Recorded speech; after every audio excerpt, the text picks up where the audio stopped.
This story is from the year 1980. In a remote village of Greece lived a family. The family consisted of Tom, his wife Mary, 4 daughters, and 1 son named Harry. After giving birth to 4 daughters, Mary finally gave birth to Harry. Tom often used to say, "A son is a must, even if it costs a life." Such was the mentality of Tom, who by now had turned 70 years old. From the very beginning of his life till now, he had lived only in poverty. His wife, Mary, was a very simple, innocent woman, gentle in nature, as gentle as a lamb. By begging from the villagers, Tom had somehow managed to get all his 4 daughters married.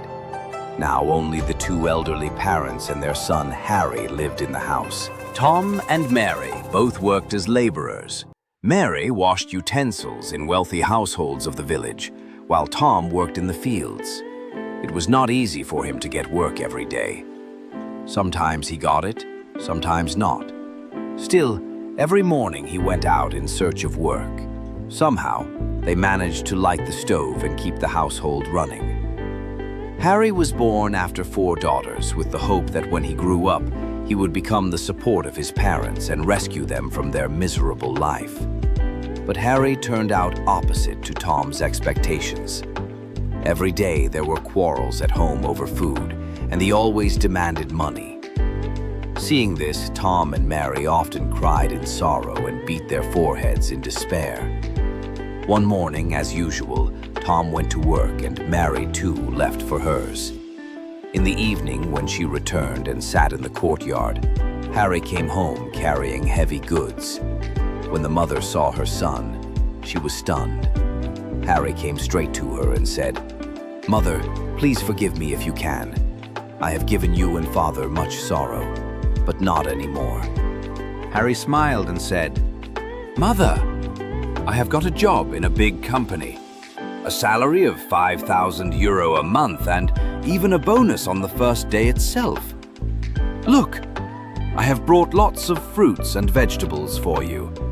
Now you and Father won't have to work anymore. From today, our good days have begun." Hearing this, Mary could not contain her happiness. Her heart leapt with joy. That night, when Tom returned from work, he saw Harry washing utensils and got nervous. Just then, Mary came and told him, "Listen, today our son Harry has grown up. He has got a job in a big place and even received a bonus on the first day." Hearing this, Tom was astonished. He called Harry and asked, "Harry, is this all true what your mother is saying?" Harry replied, "Yes, Father. I will start work tomorrow. Now you both need not work anymore. From now on, you will rest. The burden is all mine now." Hearing this from Harry's mouth, Tom fell completely silent, as if someone had snatched away his words. Then he took a deep breath and said emotionally, "Son, forgive me. I always thought wrong about you. I believed you would never understand your responsibility, but you have made me proud today." The 3 were happier than ever before. It felt as though a heavy load had lightened after years. That night, Tom and Mary talked for long. Tom said, "A son is always a son, the support of parents in their old age." Mary smiled and replied, "You are right." The next morning, all 3 drank tea together. By noon, Tom dressed up well, wore his old suit kept in the suitcase. Seeing this, Mary laughed and said, "Today, you look like you're 16 years old." Tom laughed too and replied, "Why not, Mary? Today, I must boast about my son's job. Every day, the villagers used to tell me that my son is useless, a thief, and even a vagabond. Hearing this, my heart would break. But today, my son has shown them that he is not a thief, not useless. not a vagabond. He is a responsible young man, the support of our old age." Saying this, Tom went around the village. Meanwhile, Mary was happily preparing food in the kitchen. At noon, Tom returned home, and the three ate together. After eating, Tom and Mary sat in the courtyard, praising their son. When Harry came with a plate of fruits, "Father, these fruits are for you both." The parents were overjoyed. The three chatted for a long time. In the middle of their conversation, Harry said, "I will start work tomorrow. With my first month's salary, we will start preparing to build our new house. I will also take you both on many pilgrimages." Tom replied, "Yes, I too wish to go to many pilgrimages." Harry added, "Oh, I almost forgot. Before starting the job, I need to submit a document. For that, I only need your thumbprints to show that I am your son." Overjoyed, both parents immediately gave their thumbprints, as if fortune itself had smiled upon them. The next morning, Harry left for work. Meanwhile, Tom and Mary sat in the courtyard sipping tea. Suddenly, the village headman came to their house. Seeing him, Tom hurried outside and said, "Master, please bless this poor man's hut with your presence." "Sir, you have come to my house today. I am blessed." "Mary, quickly arrange a seat for the master."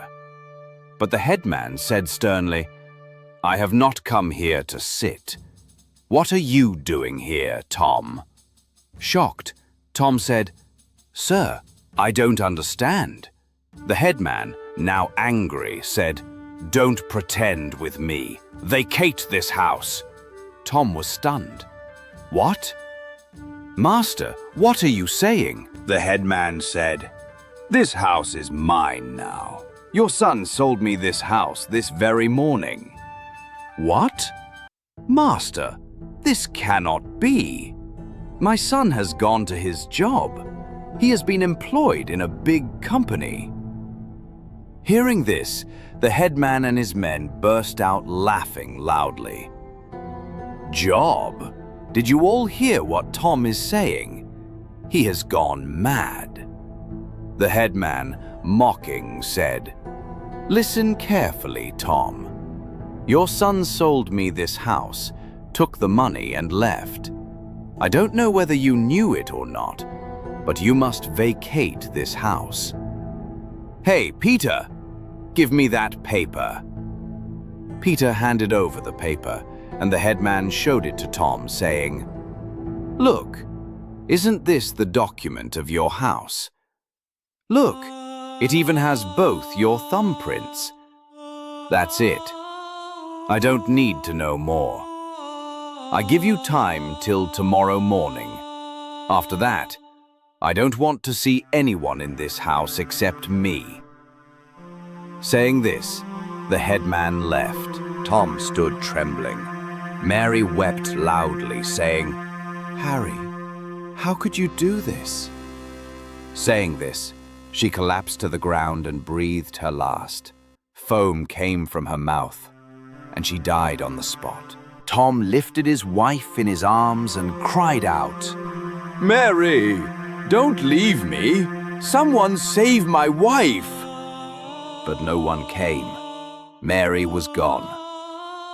Tom wandered like a madman, crying and pleading with the villagers, "Someone save my wife!" But no one helped. In his grief, he cursed, "You sinners! One day your house too will be ruined. People will watch your misery as they watch mine." Carrying his wife on his shoulders, Tom ran towards the road. That day, Tom not only performed the last rites of his wife, but also of his son. Time passed. He no longer worked. Somehow he survived by begging. Now in the village, people called him Mad Tom.